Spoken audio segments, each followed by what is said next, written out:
avec évidemment la sensibilité qui est celle des uns et des autres. Et on va essayer, dans le prolongement du travail qu'a fait Nicolas d'Aragon, de résumer un peu, au fond, l'orientation et le défi principal de notre travail pour la construction du budget.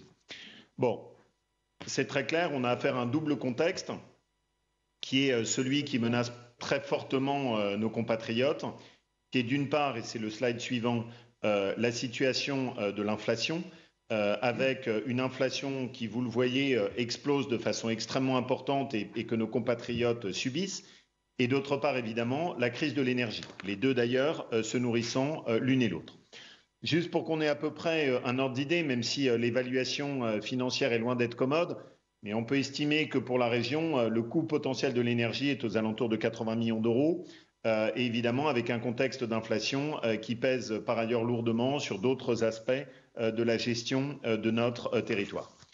La question, elle est donc là, et la question, elle est toute simple, c'est comment est-ce que notre région arrive à y faire face ?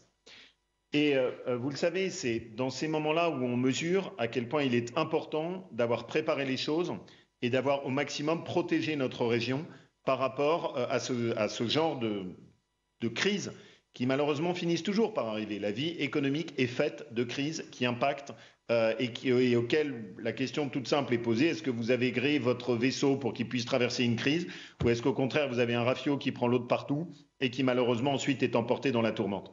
Je le dis très simplement, malheureusement on en a une illustration à l'échelle nationale. La France a fait la cigale pendant des années, moyennant quoi elle est incapable de mettre sur la table les sommes qui permettraient de protéger à la fois nos compatriotes et nos entreprises. L'Allemagne, qui a beaucoup mieux géré sa dépense publique, du coup, dans cette période, est capable de protéger de façon beaucoup plus forte et ses habitants et ses entreprises. Et donc, notre obsession, et qu'on a porté tous en commun, c'est l'aboutissement d'un travail d'équipe avec les services, avec les élus, c'est de faire en sorte que notre région soit bien gérée pour pouvoir affronter ce genre de période. Si on regarde sur le slide suivant, et Nicolas l'a très bien expliqué, on voit d'une part que sur le taux d'épargne brute, notre région est en position bien meilleure que toutes les autres régions, dans une situation 25% meilleure que les autres régions. On voit d'ailleurs que c'est un changement profond par rapport à la gestion précédente qui n'avait fait que dégrader la situation, alors que depuis que nous sommes arrivés, nous n'avons fait que redresser la situation. Et on voit également sur le slide juste à côté que notre région est celle qui a le plus progressé, bien devant, y compris des régions derrière nous comme PACA, mais qui n'ont construit ce redressement qu'au prix d'une augmentation de taxation et de fiscalité, ce qui évidemment est très facile à faire, alors que nous l'avons construit avec un vrai effort de gestion et de gestion sur la durée. Si on regarde la slide suivante, elle se traduit par un point très important, et c'est une conviction qu'on a tous partagée. On ne construit pas une gestion sur le fait de laisser des dettes à nos enfants. On ne peut pas parler de développement durable et commencer en ayant ce premier réflexe ô combien égoïste de ne laisser à nos enfants que des dettes. Et le développement durable, il est sur toutes les composantes. Veiller à préserver la planète, avoir un pays qui fonctionne et qui soit en ordre, garder de l'activité économique et ne pas dépendre de la Chine et ne pas laisser de dettes à nos enfants. Ça, c'est l'ensemble de la vision du développement durable. Et de ce point de vue, on a cette fierté d'avoir très très fortement baissé les annuités d'emprunt, enfin globalement le poids de la dette sur notre budget. Auparavant, si la région s'arrêtait, il fallait 6 ans pour rembourser sa dette, ce qui était colossal. Aujourd'hui, vous le savez, on est plus près de 3 ans que de 4 ans et on s'efforce de tenir cette situation, alors même que d'autres régions, y compris dans le Covid, ont très fortement laissé dériver leur situation financière. On en obtient les bénéfices. Et moi, je ne cherche pas à gérer pour avoir une bonne note de Standard & Poor's, je cherche à bien gérer pour qu'on ne paye pas les banques. Je cherche à bien gérer pour qu'on n'ait pas des frais financiers. Et je pense que c'est la situation la plus importante. Maintenant, une fois qu'on a cette analyse, qu'est-ce qu'on voit et quelle est au fond la question qui nous est posée? La question qui nous est posée, elle est très simple. Est-ce que, comme bien des collectivités locales en ce moment, et je ne jette la pierre à personne, on augmente les impôts ou les taxes pour répondre à la situation de l'inflation? Et je ne le reproche à personne parce que des régions ou des collectivités locales qui ont été mal gérées par le passé, bah évidemment, quand la crise arrive, elles sont prises à la gorge et elles n'ont pas d'autres possibilités. Nous, et c'est très important, et c'est le choix au fond fondamental qu'on doit faire lors de ce débat d'orientation budgétaire. Notre choix, c'est de dire nous ne financerons pas la crise énergétique, nous ne ferons pas face à l'inflation en augmentant les taxes et les impôts sur nos compatriotes. Et ce choix-là est totalement hors norme par rapport à ce que décident toutes les autres collectivités locales. D'abord, bien des régions vont décider des augmentations de taxes et d'impôts. Ensuite, la plupart des communes sont parties sur des très fortes augmentations. Annecy a décidé d'augmenter son taux de taxe foncière de près de 9%. Madame Grébert, vous qui êtes au sein du conseil municipal et qui avez validé ces augmentations extrêmement lourdes. Chambéry augmente son taux de taxe foncière de 7%. Clermont-Auvergne Métropole augmente son taux de taxe foncière de près de 20%. Clermont-Ferrand a le record des hausses les plus fortes sur 10 ans. Elle est dans les 3 collectivités qui ont le plus augmenté leurs impôts au cours des 10 dernières années. Mais on peut prendre aussi Nantes qui a augmenté de 11%, Strasbourg qui augmente de 12%, Marseille qui augmente de 14%, Grenoble qui est la 3e ville de France où le taux de la taxe foncière est le plus élevé. Parfois d'ailleurs les collectivités utilisent d'autres approches qui ne consistent pas à augmenter directement les impôts mais à augmenter des taxes satellites. Je pense par exemple au taux de taxe sur les ordures ménagères sur l'agglomération de Bourg-en-Bresse qui a augmenté de 10% et qui a d'ailleurs créé un fort débat, ou encore Clermont-Auvergne Métropole qui a à nouveau augmenté de 24% la taxe sur les ordures ménagères.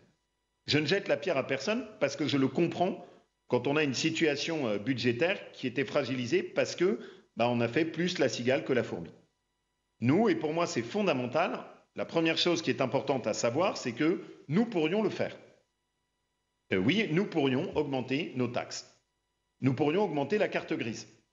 La carte grise dans notre région fait partie des 4 taux de carte grise les plus faibles de toute la France. Et nous pourrions la monter pour être à la hauteur de Provence-Alpes-Côte d'Azur, qui a le record, ou de la région Bretagne, ou de nos voisins de Bourgogne-Franche-Comté. Mais je pense que ça n'est pas une bonne idée. Parce que si on est dans ce signal-là, on matraque nos compatriotes, on augmente les impôts, et je pense que ça n'est pas sain et que ça n'est pas un bon comportement, quelles que soient les sommes qu'on puisse demander. Nous pourrions augmenter le taux de la TICPE. Et je suis sûr que plusieurs d'entre vous diraient « mais c'est pas grave, c'est uniquement quelques centimes d'euros ». Oui, très bien, et c'est comme ça que les Français se retrouvent avec une taxation sur l'essence qui est parmi les plus élevées de toute l'Europe, parce que chacun considère que c'est pas très grave si jamais on augmente son taux. Et nous sommes la seule région, il n'y a aucune autre région qui a fait ça, qui a un taux de taxation sur le gasoil et un taux de taxation sur le sans-plomb qui est plus faible. Toutes les autres régions se sont mis au taux maximum. Et nous, vous le savez, nous avons au contraire fait cette démarche consistant à ne pas augmenter ce taux au plafond maximum et à au contraire envoyer ce signal à nos compatriotes qu'il est possible, même dans une crise aussi dure que celle que nous avons, de pouvoir avoir une bonne gestion et de les protéger, et que quand on gère bien, forcément, on en voit les conséquences sur les taxations et les impôts.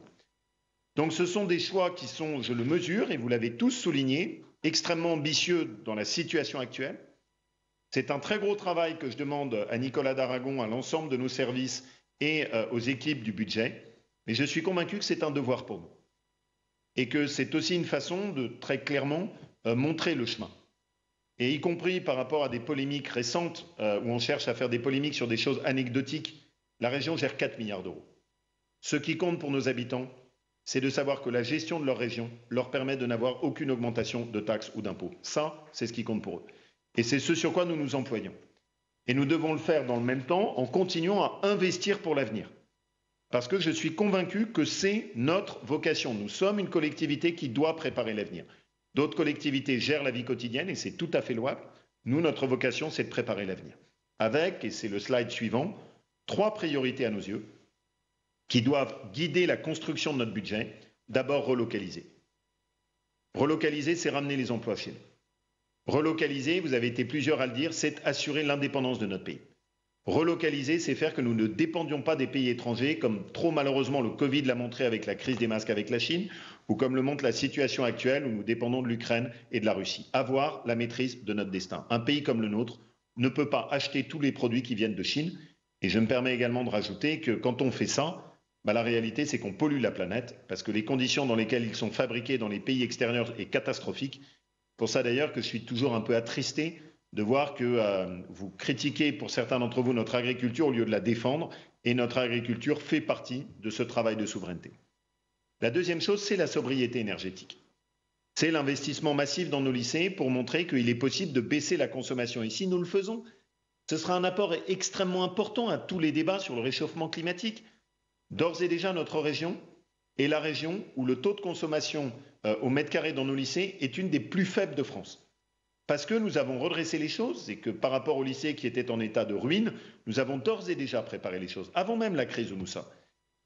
L'objectif est d'aller plus loin et de montrer que nous sommes capables de faire un vrai changement, qu'il est possible de faire une vraie sobriété énergétique. Et le lycée de Gergovie, qui a été abordé dans nos débats, à Clermont-Ferrand, en est un exemple. C'est un lycée qui ne consomme plus d'énergie, mais qui en produit. Il faut que nous nous orientons tous dans cette direction. C'est ce que j'appelle l'écologie positive, qui n'est pas une écologie de buzz médiatique et de polémique artificielle, comme celle sur le Tour de France, comme le sapin de Noël, comme le cordon bleu, comme les polémiques sur les cours d'école, qui n'ont absolument aucun sens et qui sont totalement anecdotiques. Mais c'est une écologie positive qui croit dans le progrès, qui croit dans la science, qui croit dans la possibilité à la fois d'investir, de défendre nos emplois et de faire mieux pour l'environnement. C'est cette écologie positive que nous voulons construire avec une grande ambition autour de l'hydrogène vert, en utilisant notamment la production d'électricité à partir de nos barrages et de nos centrales hydroélectriques pour produire ce levier de demain dans notre mix énergétique qui permettra le stockage de l'énergie avec de l'hydrogène vert. La troisième chose, c'est la qualité de vie de nos habitants. Et de ce point de vue, il y a vraiment clairement pour nous deux sujets majeurs qui sont d'une part la santé. Vous savez qu'il y aura un grand changement et qui se verra dans notre budget, c'est la décision de notre région de salarier des médecins. C'est un grand changement qui commencera notamment dans le département de l'Ardèche, du Cantal et, je l'espère, d'autres départements ruraux sur lesquels nous allons intervenir pour la première fois. C'est un gros défi, un gros changement pour notre collectivité et nous allons le construire ensemble. Et le deuxième, c'est la question de la sécurité. Comment ne pas voir l'ensauvagement de notre pays? Comment ne pas voir la montée de la barbarie? Nous avons eu ce débat précédemment où certains d'entre vous disaient « Ah mais l'insécurité, c'est lié aux agents de sécurité ». Non, l'insécurité, c'est lié aux barbares. L'insécurité, c'est lié aux gens qui ne respectent rien. L'insécurité, c'est lié aux gens qui n'ont plus la moindre crainte. L'insécurité, c'est lié aux gens qui n'ont plus ce sens de la civilité républicaine. N'oubliez jamais, et je sais que certains d'entre vous, notamment M. Lacroix, ne l'avaient pas oublié, l'autorité et la sécurité, ce sont des valeurs profondément républicaines. Parce que les républicains dans notre pays, quand ils construisent la Troisième République, ils ont parfaitement compris que la première des libertés, celle qui conditionne toutes les autres, c'est la sécurité. Ferry, Clémenceau, même Jaurès, avaient parfaitement intégré cette valeur-là et se sont toujours battus pour que la République ne soit pas synonyme du désordre, en tirant les leçons d'ailleurs de l'an 2. Eh bien, nous devons garder ça en tête. Nous devons la sécurité et la protection à nos habitants. Nous le devons à nos enfants, nous le devons à nos lycéens, nous le devons à nos aînés, nous le devons à ceux qui vont travailler. Et même si la région ne peut pas tout faire, même si elle ne compensera pas la déliquescence progressive de notre appareil régalien et la désespérance de nos forces de l'ordre qui ne se sentent plus soutenues, notre devoir est de ne jamais renoncer, de ne jamais céder, de ne jamais considérer que tout a été tenté et à notre place, partout où nous le pouvons, d'agir pour la protection et la sécurité de nos compatriotes. Voilà les bases sur lesquelles je souhaite, et c'est le mandat que nous donnerons à Nicolas Daragon, soit construit notre débat d'orientation budgétaire, un objectif très clair, aucune augmentation de taxes et d'impôts.